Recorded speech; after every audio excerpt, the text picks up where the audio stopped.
In a different category is a mollusk capable of imitating different animals depending on the predator it is trying to fool.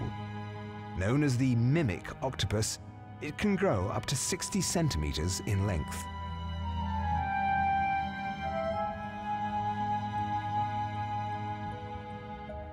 Inhabiting the tropical waters of Southeast Asia and discovered in 1998, it can mimic the appearance and movements of over 15 different species, including sea snakes, lionfish, and jellyfish.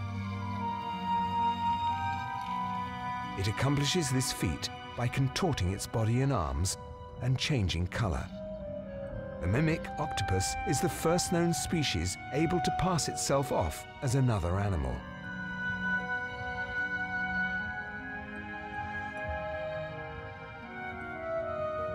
Scientific observation has shown it chooses the animal to mimic depending on the predator.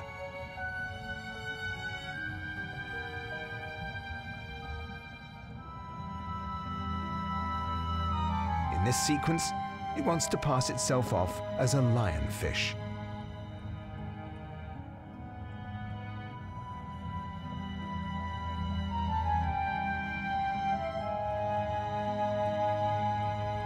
All these techniques have one goal: to eat without being eaten.